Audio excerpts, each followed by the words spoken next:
Assalamualaikum warahmatullahi wabarakatuh. Dalam video ini kami akan membahas mengenai tema keterampilan berbicara dan keterampilan berpidato. Video ini kami buat dalam rangka memenuhi tugas mata kuliah keterampilan berbahasa Indonesia yang diampu oleh Ibu Wirda Arnida MPD. Sebelumnya perkenalkan kami dari kelompok 4 yang beranggotakan Mulyana Salsabella, Muhammad Ghazali, Halisa, dan Nur Anissa Isnaini. Selamat menyaksikan. Baiklah, untuk mempersingkat waktu, langsung saja kita masuki materi yang pertama, yaitu mengenai pengertian berbicara. Berbicara secara umum itu adalah proses penuangan gagasan dalam bentuk ujaran. Ujaran yang muncul ini adalah perwujudan dari gagasan yang awalnya berada pada tataran ide.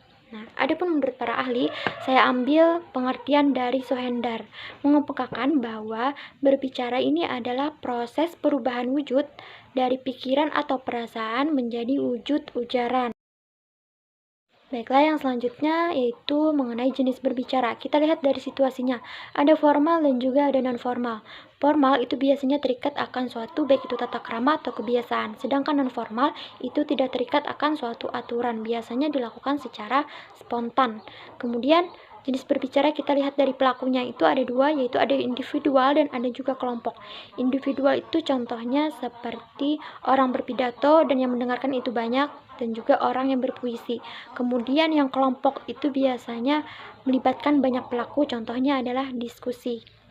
Kemudian dilihat dari alur berbicaranya. Jenis berbicara dilihat dari alur berbicaranya itu ada dua, yaitu berbicara monologis dan berbicara dialogis. Nah, berbicara monologis ini adalah satu arah, yaitu antara pembicara itu tidak perlu mendapatkan respon dari pendengar. Sedangkan berbicara dialogis itu perlu adanya respon dari pendengar.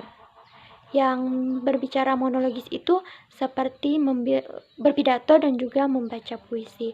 Kalau berbicara dialogis itu seperti berdialog atau seorang guru yang menyampaikan pelajaran kepada muridnya, kemudian muridnya memberikan respon terhadap apa yang disampaikan oleh sang guru.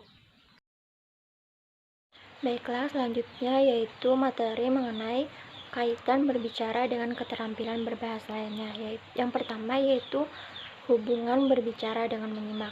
Nah, yang pertama, seorang anak itu belajar berbicara dimulai dari menyimak. Yang kedua, adanya pergantian peran antara yang berbicara dengan yang menyimak. Yang ketiga, kemampuan berbicara itu menjadi tolak ukur ke dalam kemampuan menyimak. Yang keempat, berbicara dapat dijadikan sebagai bentuk reproduksi dari proses menyimak. Berikutnya, hubungan berbicara dengan membaca. Yang pertama, berbicara dapat dijadikan sebagai bentuk reproduksi dari proses membaca. Yang kedua, untuk orang dewasa, peningkatan kemampuan berbicara dapat dilakukan melalui proses membaca. Yang ketiga, membaca dapat menjadi suatu sarana efektif dalam memadukan kegiatan berbicara. Yang berikutnya adalah hubungan berbicara dengan menulis. Yang pertama, kemampuan menulis dapat dijadikan sebagai sarana pendukung bagi kemampuan berbicara.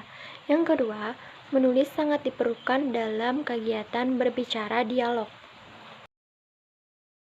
Selanjutnya yaitu tahapan-tahapan dalam berbicara. Tahapan-tahapan dalam berbicara dibagi menjadi 3, yaitu yang pertama tahap persiapan. Nah, pada tahap persiapan ini ada beberapa hal yang perlu diperhatikan oleh pembicara, yaitu diantaranya yaitu dari segi penentuan topik, dari segi penentuan tujuan, dari segi penentuan pengumpulan referensi, dari segi penyusunan kerangka, dan juga dari segi latihan. Yang kedua yaitu pelaksanaan kegiatan berbicara. Secara umum, pelaksanaan kegiatan berbicara ini dapat dilakukan melalui tahapan-tahapan berikut seperti pembukaan.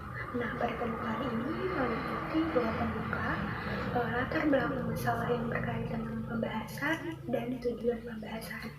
Yang kedua yaitu pembahasan pokok. Pembahasan pokok ini meliputi inti pembicaraan atau gagasan yang ingin disampaikan.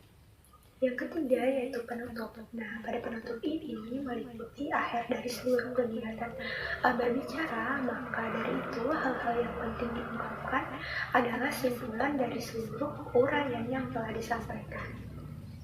Dan tahap yang terakhir, yaitu tahap yang ketiga, adalah evaluasi. Evaluasi diperlukan untuk mendapatkan masukan tentang bagaimana kegiatan berbicara yang telah dilakukan. Dengan adanya masukan, maka sebagai seseorang pembicara dapat menentukan kualitas pembicaranya. Selanjutnya yaitu B, teori tentang keterampilan berpidato. Yang pertama yang akan kita bahas yaitu pengertian keterampilan berpidato. Keterampilan berpidato merupakan salah satu keterampilan produktif dalam berbicara. Keterampilan berpidato ini juga dibutuhkan oleh para peserta didik untuk dipelajari dan dipraktekkan dalam rangka untuk menyampaikan gagasan untuk kepentingan umum. Maka daripada itu, keterampilan berpidato sangatlah penting agar kita mampu mengeluarkan gagasan dengan tepat. Berikut beberapa pengertian mengenai keterampilan berpidato. Yang pertama, keterampilan berpidato menurut Kamus Besar Bahasa Indonesia atau KBBI, pidato adalah pengungkapan pikiran dalam bentuk kata-kata yang ditunjukkan kepada orang-orang banyak dengan wacana yang telah disiapkan untuk diucapkan atau disampaikan di depan halayak umum. Yang kedua, berpidato menurut Henricus. Henricus menyatakan bahwa komunikasi dalam berpidato lebih bersifat kepada satu arah, karena hanya satu orang yang berbicara, sedangkan yang lainnya yaitu sebagai pendengar. Yang ketiga, berpidato menurut Rahmat.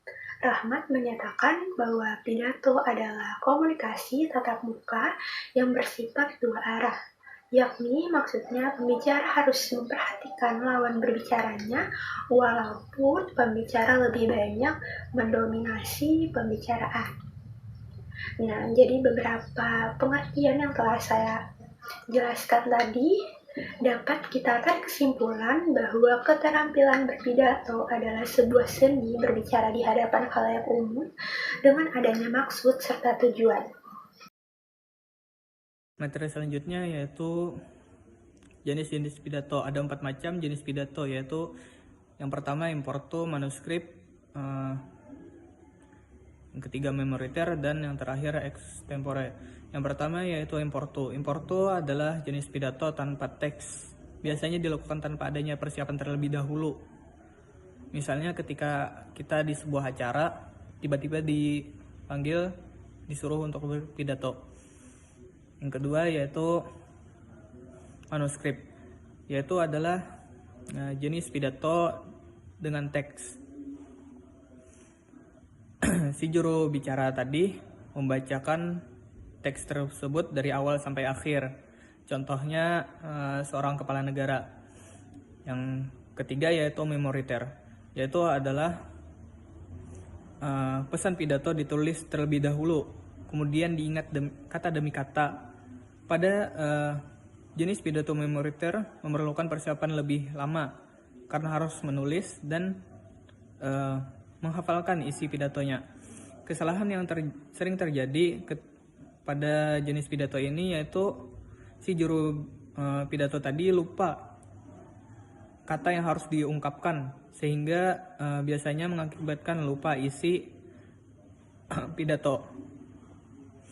Yang terakhir yaitu adalah extempore, yaitu jenis pidato yang paling baik.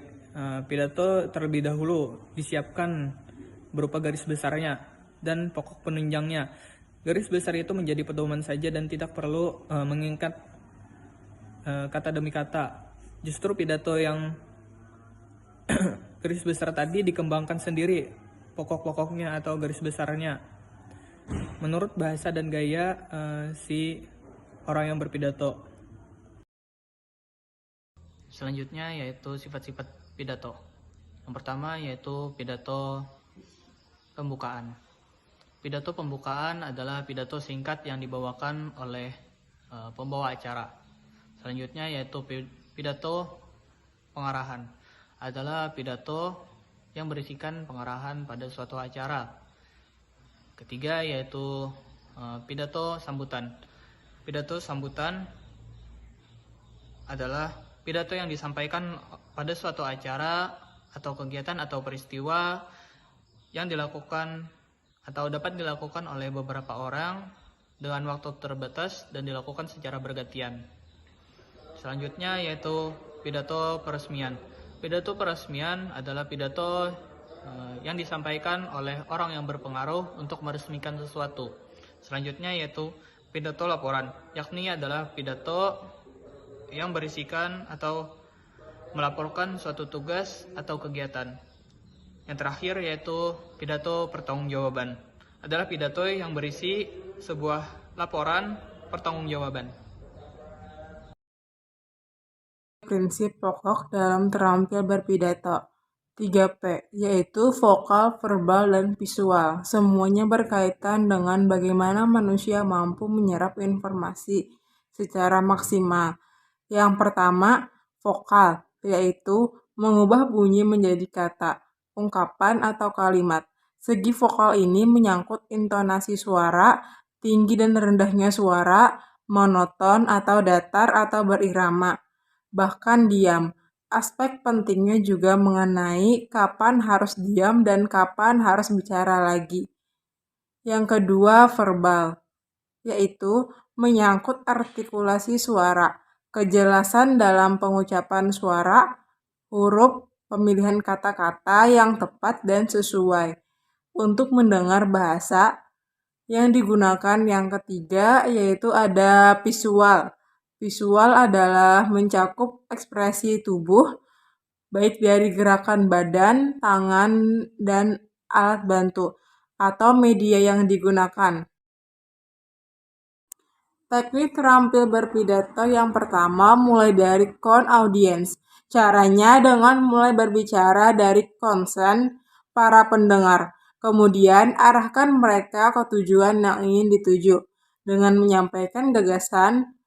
Yang kedua, dengan membuat pesan sederhana sesuai dengan pesan inti yang ingin disampaikan.